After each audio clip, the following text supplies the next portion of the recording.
So she kept pushing and pushing and pushing, because one thing about the business that I was running was I wasn't good at running a business.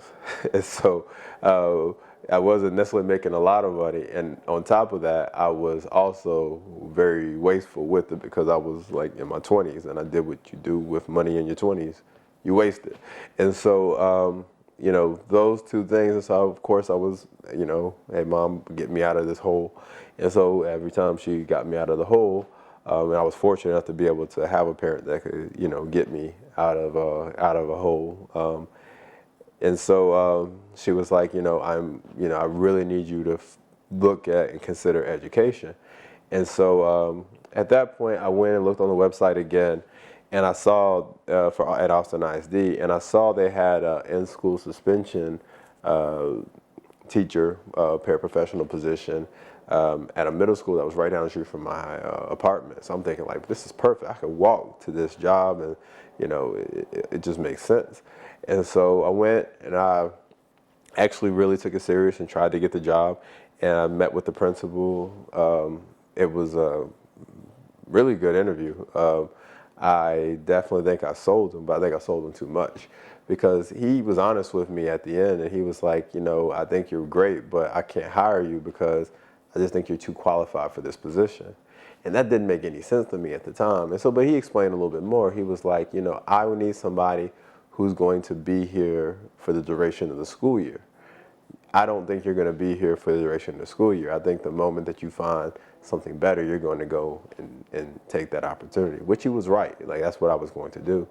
But I needed a job. So I'm like, well, if you say I'm the best for the job, just hire me. Like, that's all that matters. But, as I've gotten older, I've become a principal myself, understood exactly what he was thinking.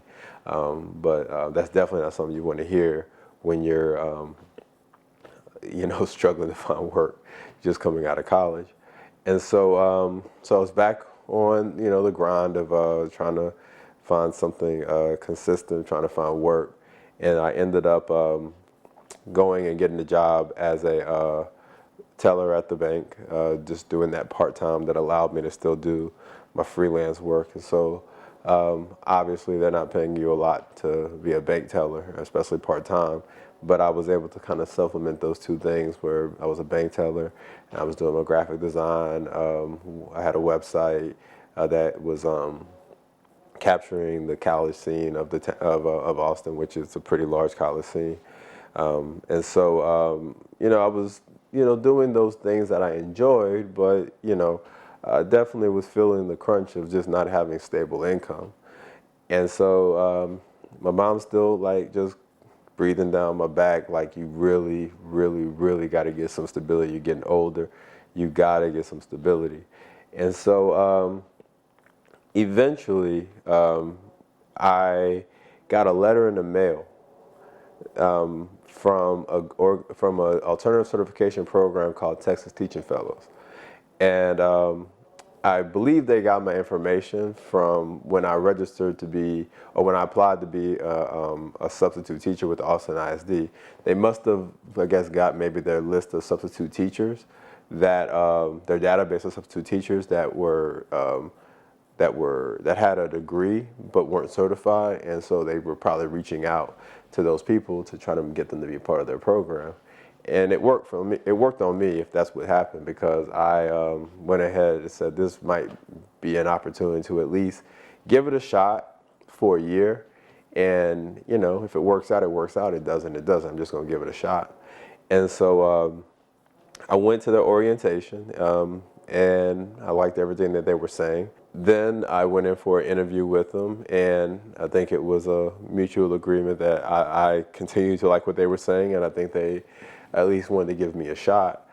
And so from there, we had our next meeting, and it was about trying to figure out how to, like, where they were going to place me when it came to for their summer school student teaching program.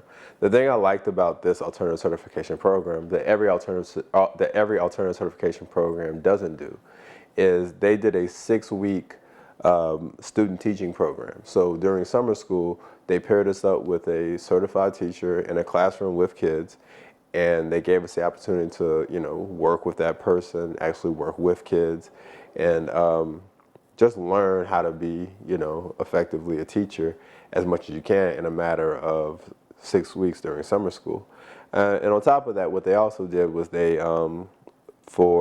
we would go for a half day to do student teaching, and then the second half of the day we would go to classes that they would have set up for us that would focus on just kind of teaching us an accelerated course on best practices when it came to teaching. So they at least did some level of preparation to get us ready to, you know, be in the classroom.